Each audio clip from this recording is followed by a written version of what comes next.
Bonjour à tous les gars, bienvenue sur cette troisième vidéo sur le tome 4 Tamiya F14D au 1.48. Alors cette troisième vidéo, on va attaquer l'armement, ok, et tous les pilotes d'armement. Alors, il faut que vous choisissiez sur cette page quel type d'armement vous voulez. Vous voyez, là je sais pas si on va tout voir, mais enfin il y a la version A, B, C et D. Ok, donc suivant la version que vous faites, vous choisissez la version. Nous, on a choisi la version B, c'est-à-dire qu'il y a deux AIM-9L Sidewinder, un AIM-54C Phoenix, une GBU-12 pavouée, deux GBU-16 pavoués et un pod lanterne. Okay, donc il faut monter tout ça, et puis vous allez à la page de montage, 37, alors l'assemblage, il y a tous les montages, hein, vous voyez, il y a tous les armements possibles. Donc nous on a fait le lanterne, on a fait deux GBU-16, une GBU-12, un Phoenix et deux Sidewinder. Alors je vous montre ça. Là j'ai juste fait l'assemblage. Hein, ok. Donc le Phoenix, les deux Sidewinder, la GBU-12, les deux GBU-16 et le pod lanterne avec sa petite partie transparente en dessous. Ok. Donc là, il n'y a rien d'extraordinaire côté montage. Vous suivez la notice, c'est vraiment très très facile. Ok. Maintenant, on va voir ensemble comment. Parce que là, c'est juste collé. Hein. Il y en a qu'une que j'ai faite un peu plus. Voilà, celle-ci, je l'ai un peu plus préparée. Les autres, elles sont vraiment brutes de coffrage. Donc, on va voir ensemble comment faire disparaître ces lignes-là. Ok. Et on va voir sur les GBU. Je vous montre une photo des GBU. Là. Donc, vous voyez déjà la taille de l'engin. De là à là, il y a plus de 3,50 m. Hein. C'est quand même énorme. Hein. Mais vous voyez le corps de la GBU de ici à ici est recouvert d'une espèce de goudron, de ciment. La surface est très rugueuse.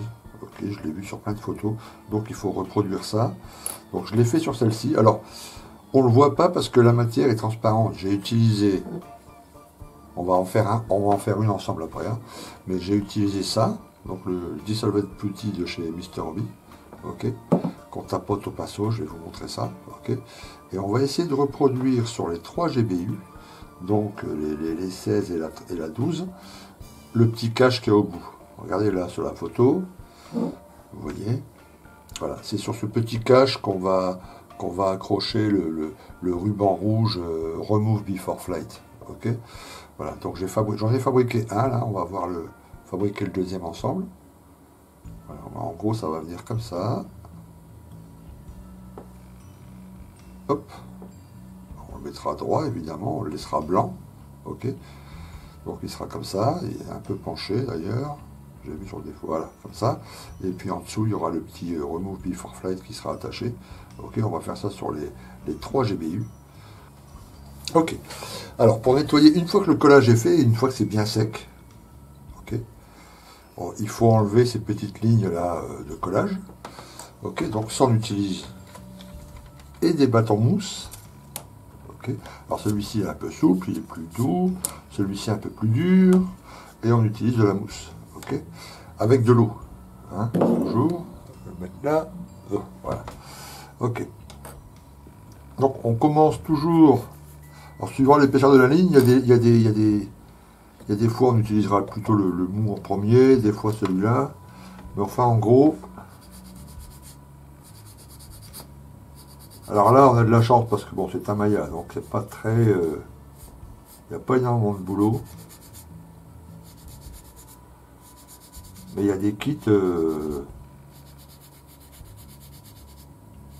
où il faut vraiment bosser au ponçage quoi, parce que les lignes se voient. À la fin elles doivent vraiment être invisibles. Ok. Et avec de l'eau, ça permet d'avoir des ponçages plus doux.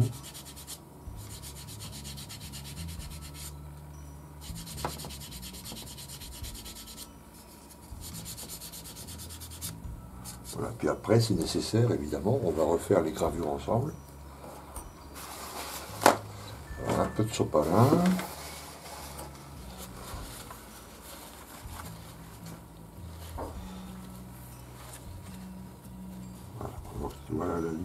visible. Encore un peu ici, on peut prendre aussi des petites mousses.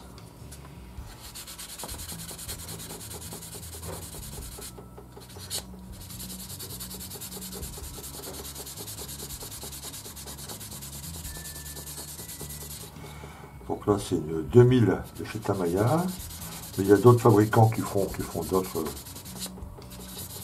d'excellentes mousses aussi, hein. Il n'y a pas que Tamiya là-dessus.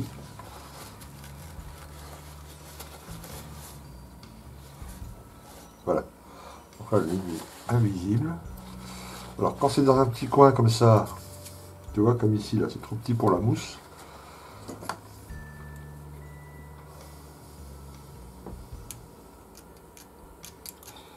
Donc je fais cette technique, moi j'utilise une lame de scalpel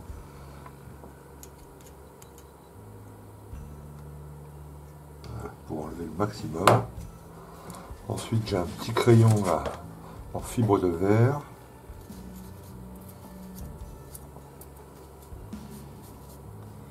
Voilà, on fait l'affaire, c'est parfait.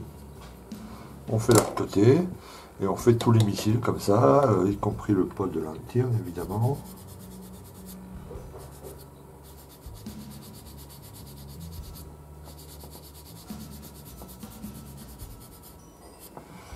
Voilà.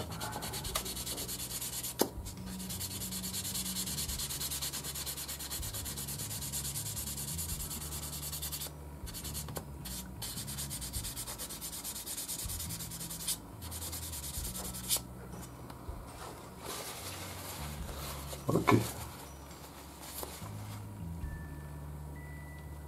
Voilà. Donc là c'est nickel.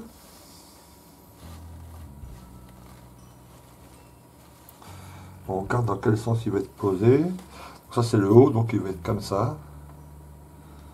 Donc tout ce qu'il y a là au milieu, ça se verra pratiquement pas.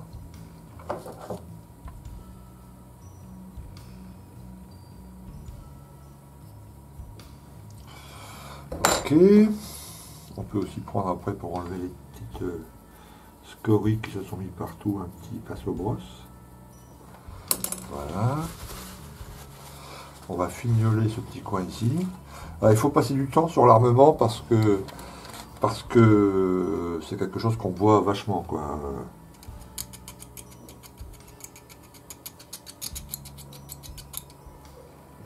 Et vous verrez qu'une fois que votre tome 4 sera terminé en vitrine, et ben en premier on regarde, enfin ceux qui viendront voir vos modèles, en premier ils regarderont le cockpit, et en deuxième les armements, quoi. C'est ce qui fait voilà. Okay. Donc on fait tous les armements de cette façon qu'il n'y a plus aucune ligne, ok. Et ensuite il faut regraver les lignes de structures qui ont été un peu effacées. Okay, donc là on prend la fameuse lame de scie, là on prend le côté le plus fin, c'est celui-ci. Et puis tout doucement.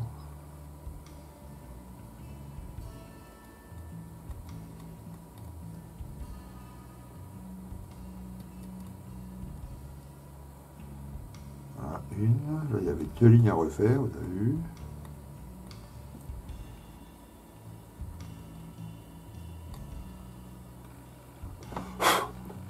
Voilà. Après on va les uniformiser, vous allez voir comment. On va tout doucement, faut pas appuyer trop fort.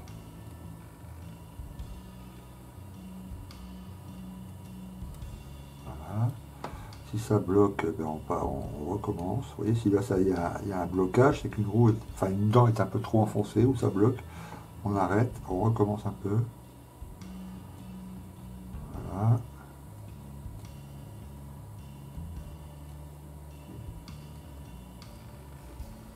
Tout doucement. Boum.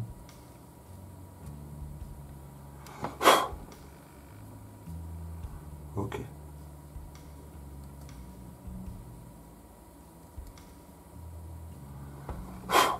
Vous voyez, là c'est fait.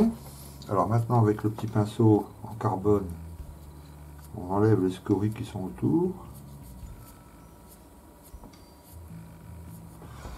Voilà. Et pour encore plus égaliser, on prend un peu de colle extra fluide Tamiya. Et là, à l'endroit que vous avez gravé, vous passez un tout petit peu de colle.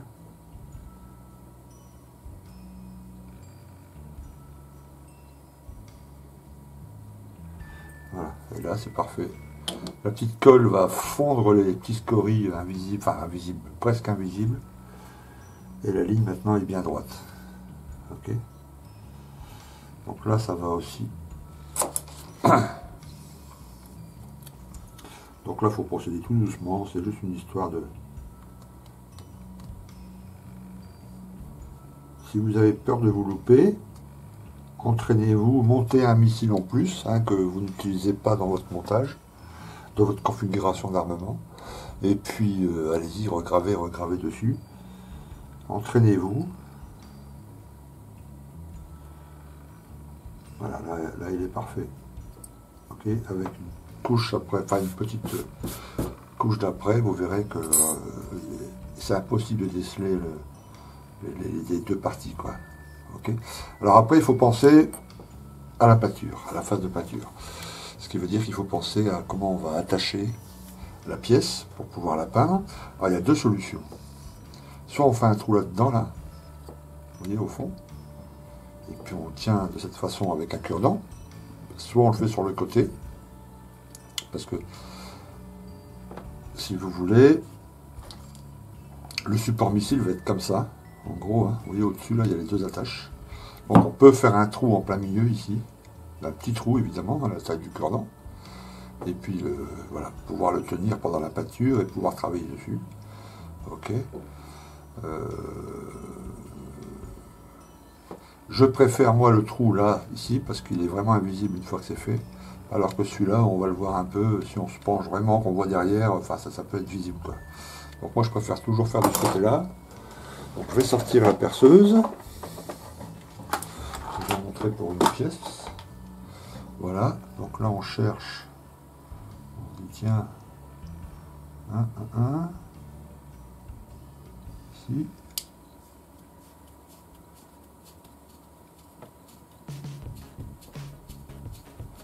Voilà.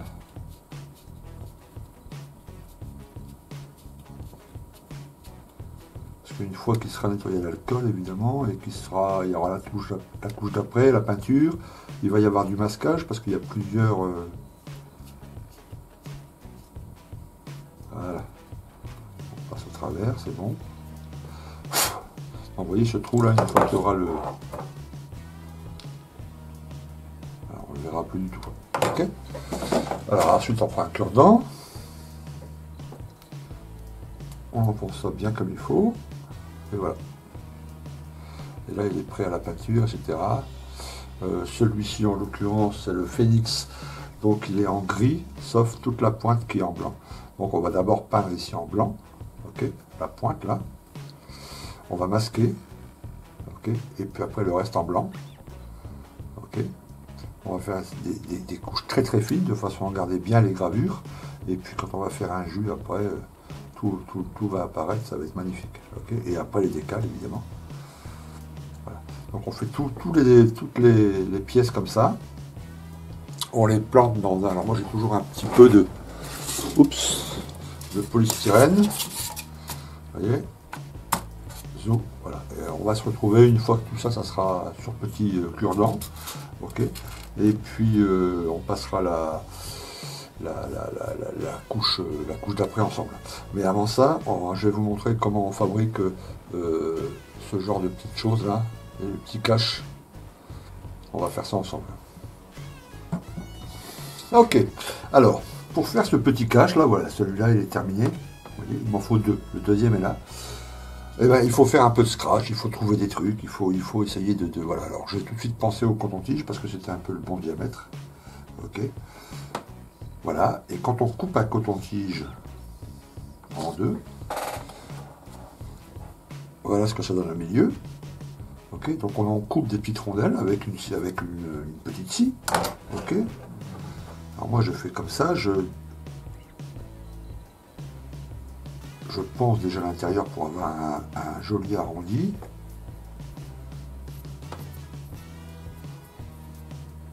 ok, voilà, elle a fini un peu.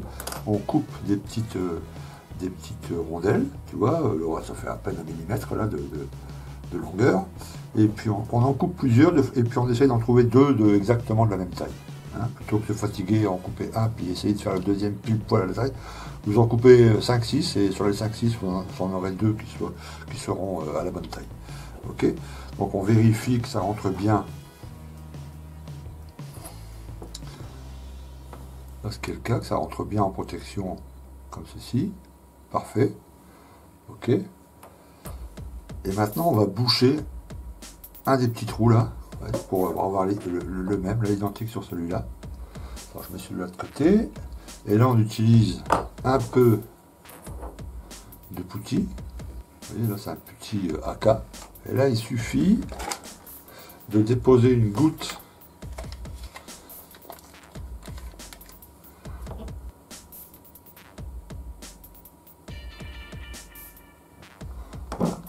on tient ça avec la pince évidemment pour que ça soit bien, voilà.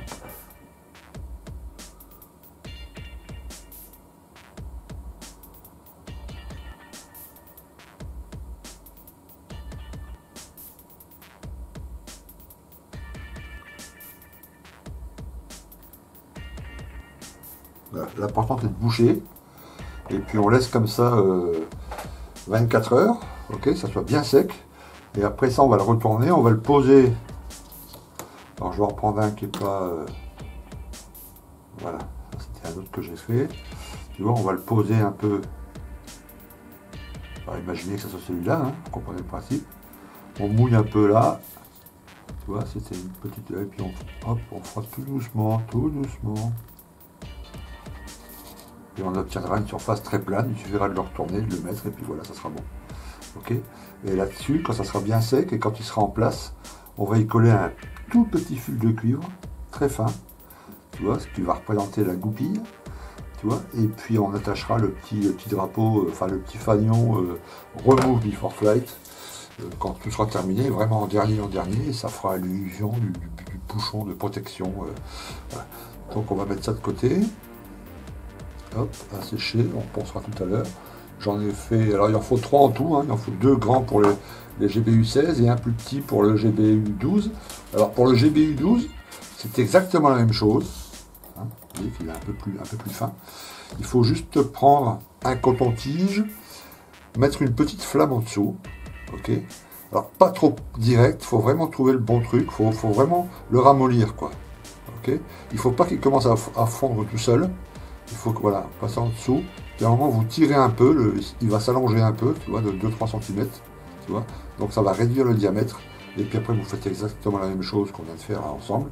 Coupez un petit morceau, machin, et vous aurez un petit bouchon plus fin pour la GBU 12, qui est un peu plus petite que la GBU 16. Alors maintenant, on va essayer de reproduire. Je vais vous montrer aussi. Je vous rappelle la photo que je vous ai montrée au tout début, là. La surface un peu rugueuse sur les GBU 16 et 12. Ok, ici que sur le corps. Donc ça c'est assez simple. On prend un petit pinceau brosse. Alors je vais remettre mon casque loup. On prend un putty. Donc celui-là il est pas mal, c'est un putty liquide de chez Mister Color. Vous connaissez. Voilà, on va faire ça proprement. On va prendre un peu de sopalin au cas où.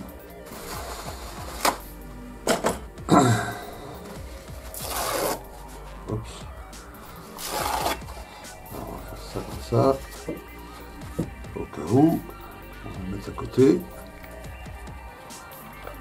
Donc attention, il faut maintenir le pas de vis propre pour éviter que ça colle la prochaine fois.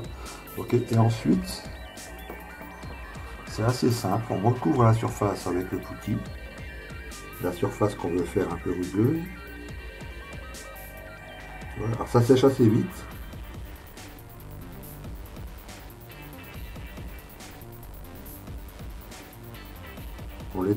On essaye de l'étaler uniformément.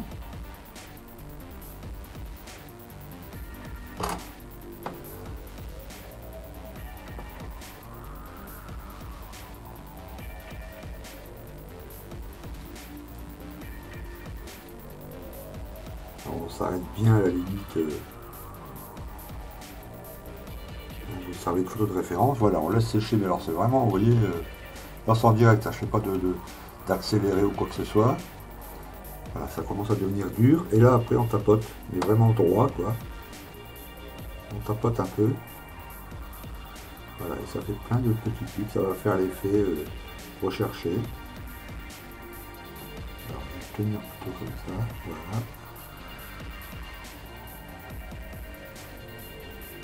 Voilà, donc, quand vous le ferez, vous verrez le résultat tout de suite. Là, en vidéo, peut-être que la caméra n'a pas assez une résolution assez importante, ou l'éclairage n'est pas assez pour le voir, mais quand on le fait en direct, on voit bien hein, la surface qui devient rugueuse, les petits points, etc. Ok, puis on continue sur l'autre partie. Voilà. Alors j'en discutais avec Seb, Seb52 sur le forum, qui fait beaucoup de blindés. Et il me disait qu'il utilisait à peu près la même technique pour représenter les surfaces de chars des années 50-60, les surfaces qui étaient un peu rugueuses, comme brut de fonderie, vous savez, et que ça faisait parfaitement le job. Donc bon, vous voyez, ça peut le faire aussi pour les GBU. Voilà, et après on tapote. En tapotant, ça uniformise un peu la surface. Et après on fera au travail de peinture. Si c'est pas assez accentué, on fera aussi un travail de peinture comme je suis en train de faire avec le pinceau, la même chose, là, mais avec une peinture acrylique. Je pense que ça va le faire. Hein. Voilà. Donc, je ne sais pas si on voit bien en caméra, je vais l'approcher un peu, que vous puissiez le voir. J'ai tordu un peu, il va falloir faire attention. Voilà. Ok, on va faire ça sur la dernière GBU, la plus petite, la GBU 12. Et puis après, on se retrouve pour le passage de la couche d'après, et puis la peinture. Ok, à tout de suite. Ok les gars, alors, j'ai passé la couche d'après, je vous montre ici caméra du haut, j'ai passé la couche d'après sur tous les armements, donc l'après gris. Ok, j'avais vu, j'ai mis un petit peu de mascole ici sur cette pièce pour que la lentille transparente reste transparente justement. Ok. Donc le petit travail qu'on a fait là sur les GBU, bon ça rend déjà un peu mieux, hein, quand c'est uniformisé comme ça. Ok. Et là c'est le travail sur les pylônes. Alors les pylônes plus les réservoirs d'essence, le kérosène. Ok. Donc l'assemblage facile, très facile. Ok. Pas de souci avec ça. Et ensuite une couche de peinture, une couche d'après noire, ok, parce que on va faire les pylônes, on va les faire au black glazing aussi, ok, et on va les faire un tout petit peu dans la teinte, un tout petit peu différent du dessous de la couleur du fuselage du dessous du Tomcat, ok, que sur toutes les photos, je vous en montre quelques-unes, hein, il y a une différence de couleur. Pourquoi? Parce que les pylônes, ça dépendait de la mission du pilote, c'est pourquoi le Tomcat était chargé, si vous voulez. Ok, voilà. S'il était en interception, il avait tel et tel missile, tel et tel pylône. Ok, s'il était en mission de surveillance, il avait tel ou tel pylône. S'il était en mission d'appui au sol, il avait tel ou tel pylône. Donc les pylônes étaient interchangeables. Ok, donc ils n'étaient pas usés de la même façon que l'appareil. De loin, ça se voit, ça le fait, c'est le même gris. De près, regardez les photos, il y a une légère différence. Soit ils sont un peu plus usés, soit ils sont un peu moins usés, soit le gris n'est pas vraiment pareil, il est un peu plus foncé ou un peu plus clair. Donc on va reproduire ça sur notre Tomcat, ok. Donc j'ai commencé quelques pièces au black glazing. Je vous en montre quelques-unes. Alors je vous montre un pylône. Voilà. Donc là, le premier travail, ouais, ça consiste à faire cette espèce de petit marbrage. Okay. Donc on prend une peinture très diluée. Okay. Pression, je suis à 0,8 à peu près, 0,8 bar. Okay. Et puis on s'approche très près du modèle, très près de la maquette. Et puis on fait des petits vermisseaux, des petits spaghettis comme ça. Okay, voilà. Pour ça, c'est la première phase. On évite les lignes de structure. Tu vois, quand il y a une ligne de structure, là, on essaye de faire des marques. On le voit mieux sur cette pièce-ci, par exemple. Voilà. Tu vois, les lignes de structure, on les laisse un peu intactes pour que c'est le noir en dessous. Ok, je vous montre une autre pièce. Voilà. Ok, caméra du haut. Ok, voilà. Donc on va en faire quelques-unes ensemble. Ok, enfin, une, parce que c'est très long, hein, je ne peux pas filmer, je fais ça entièrement. Ok. Par contre, je vais vous montrer la technique et le principe, etc. Et puis vous verrez, ça c'est long. Mettez un peu de musique, tranquille, vous allez passer du temps à faire ça, mais le résultat, ça vaut la peine, franchement. Donc, voilà, donc là, il y a un bidon que j'ai déjà commencé, là on va le finir ensemble. Alors, pas évident à filmer.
Voilà.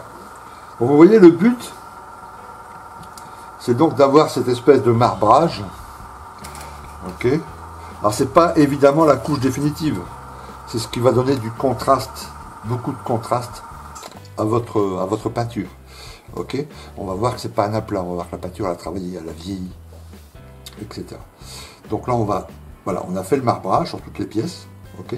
Maintenant, on va ajouter des petites teintes. Ok. Là, sur le bidon, sur un tour des trappes, on va appliquer enfin, je vais vous montrer la couleur après, mais un espèce de jaune sable, tu vois, l'huile un peu, voilà. On va en mettre un tout petit peu, on va refaire des petites mouchetilles un peu partout, des petites mouchetilles de bleu aussi, tu vois, voilà, des petits endroits comme ça, aléatoirement sur toutes les pièces. Et une fois que ça sera fait, là on passera un voile de H308, mais pour faire fondre le tout, tu vois, très dilué.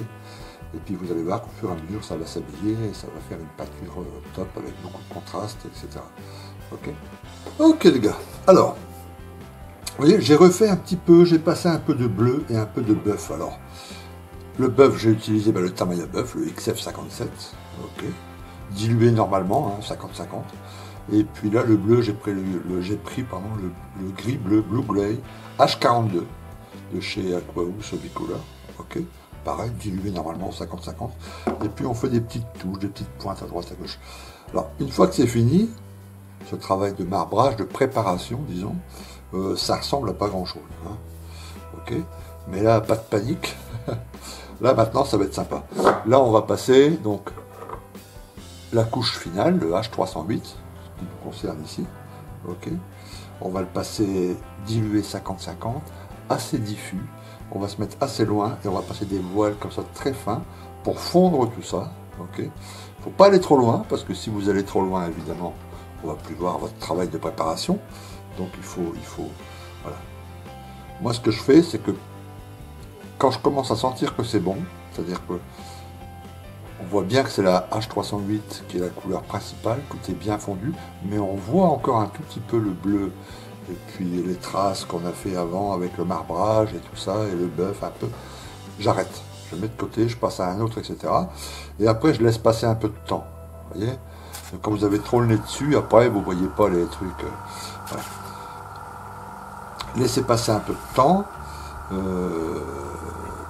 2, 3, 4 heures, faites autre chose, et puis vous revenez après, vous regardez les pièces, et là vous allez voir si vous êtes bon ou pas. Si vous n'êtes pas bon, tac, vous rechargez, vous repassez un voile, voire deux, tu vois, et puis vous allez comme ça réussir. Après on a l'habitude, on fait d'un coup, mais c'est vrai que c'est pas évident à bien calculer. C'est aussi pas évident à rendre en vidéo, parce qu'il y a souvent des choses que je vois de visu. Vous voyez, moi je suis bon, je sens que voilà, ça se voit à l'œil nu, si tu veux. Et puis à la caméra, parce que la caméra n'est pas d'une très haute définition, parce que l'éclairage, parce que plein de raisons, je ne suis pas un caméraman professionnel, ok, on ne le voit pas très bien en vidéo. Ok. Donc à vous, sentir au feeling, il faut qu'on voit encore le marbrage, qu'on voit encore un peu de bleu, qu'on voit encore les teintes, le bœuf, etc. Mais que cette teinte-là, le H308, soit la teinte majoritaire. Ok. Alors on va faire ça ensemble. Ok les gars, donc là on est la H308 Aqueous Mister Color, ok, dilué avec le Leveling 400 Timer, aiguille de 0,2, pression 1 bar. Ok. Et là on va pouvoir. Voilà, donc on se met assez loin. Vous voyez là je suis à 10-15 cm.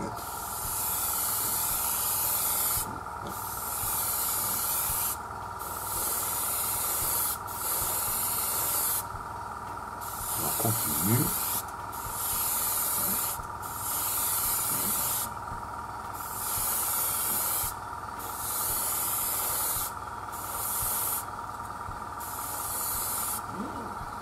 Alors, il faut penser qu'après il y aura le jus encore. Hein. Okay, il va y avoir un peu de décalage sur ces pièces, pas beaucoup, un tout petit peu. Et puis il va y avoir ensuite le jus. Okay, donc les creux vont encore se marquer, etc. On pourra par la suite, si on trouve que ça manque un peu de watering, on pourra rajouter un peu au pastel, un peu à l'huile, etc. Là, c'est un travail de base, un travail de préparation. Ok. Donc moi là, de visu, celle-ci, ça va. Ok. Je vais peut-être repasser un coup sur ce côté-là.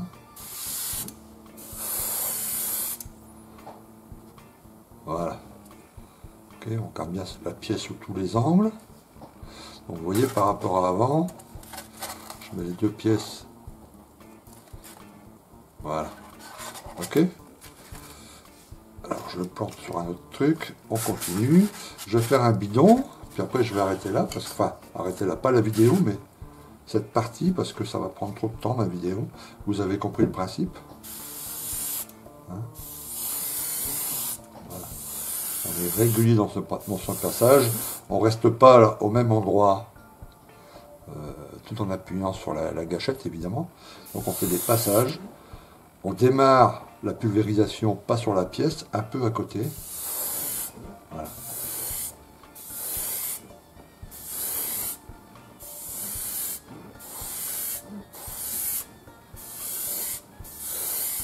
Ainsi, vous avez commencé la maquette en utilisant des bombes, aérosol, Tamiya ou autre.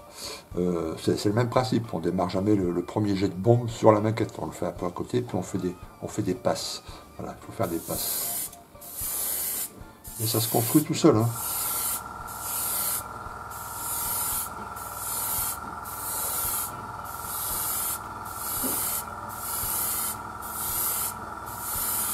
Vous allez voir, quand vous allez le faire pour la première fois, vous comprendrez ce que je suis en train de vous expliquer. Vous le verrez tout de suite.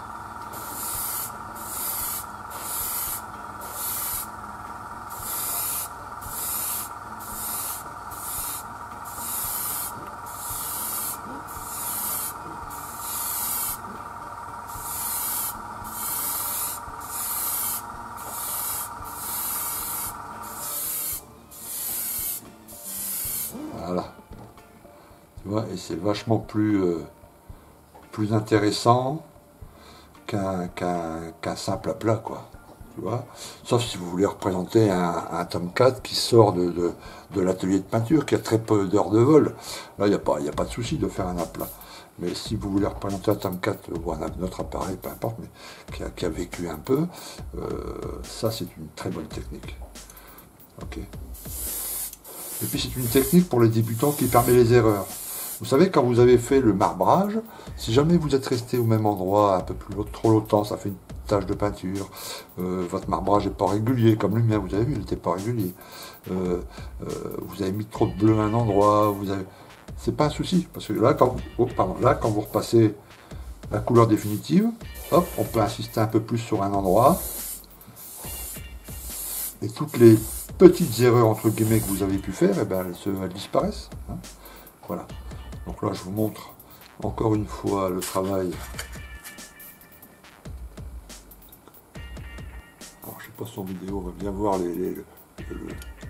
la tonalité. Mais à l'œil nu, je vous assure qu'on voit plein de trucs. Hein. On voit encore un peu le bleu, on voit des variations de teintes. Donc ça, après, avec le jus, une couleur mate et tout ça, ça va être top. Ok. Et c'est facilement réalisable. Essayez, vous allez voir, vous serez surpris. Ok.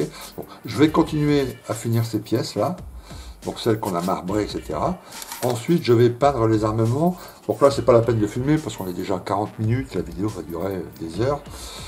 Là, c'est des aplats classiques parce que les armements, ils sont pas autant usés que les pylônes et puis que l'appareil en lui-même. Okay, si vous regardez les photos, vous verrez que les missiles, etc., ils sont toujours du poil net, brillant, tu vois.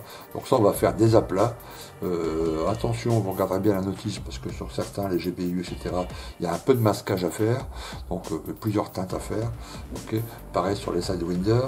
Donc ça, il faut le faire tranquillement, des aplats, on masque, on repasse un coup de peinture, voilà. Ensuite, je vais passer, une fois que toute la peinture sera faite sur ces armements et les pylônes, je vais passer un coup de vernis, bien laisser sécher. On se verra quelques minutes pendant que je poserai les décals, okay, pour vous montrer un peu tout ça. Mais là, pareil, tu vois, 2-3 minutes, hein, vous savez comment on pose les décals. Ensuite, je repasserai une couche de vernis final pour bien sceller les décals, bien laisser sécher. Après la phase de jus, ok. Et puis une fois que le jus sera posé, je vous montrerai le résultat final, l'armement pylône, et puis cette vidéo sera terminée. Donc à mon avis, encore là, une dizaine de minutes, et puis c'est fini. Ok. Allez, à tout de suite. Bon, ok, on va arrêter là la vidéo, parce que j'ai commandé les peintures MRP à la maison mère MRP en Slovaquie. Alors d'habitude, je commande chez Master 194, et puis ils n'avaient pas la teinte qu'il faut.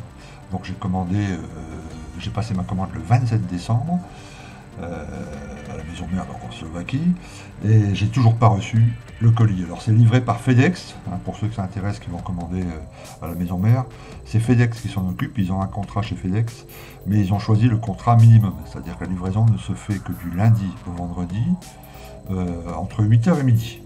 Donc si vous bossez, comme moi, c'est mort, parce que c'est livré sous... ils vous remettent le colis sous signature. Donc s'il n'y a personne à la maison, ce qui est mon cas pour moi, c'est mort. Donc le colis est reparti en Slovaquie. Donc j'ai fait une demande de remboursement sur PayPal, j'ai payé par PayPal. Une fois que ça sera remboursé, je commanderai soit chez Master 194, parce que les teintes seront revenues, je vais voir, ou mon ami Didier Fellous m'a donné une adresse d'un site qui fait des MRP en Angleterre, je crois. Donc je commanderai chez eux. Donc je peux pas poursuivre le montage parce que il me manquait le Light Ghost Grey et puis le Dark Ghost Grey. Donc je peux pas faire les missiles, je peux rien faire. Donc la vidéo fait déjà là, pratiquement 40 minutes. Donc on va arrêter là.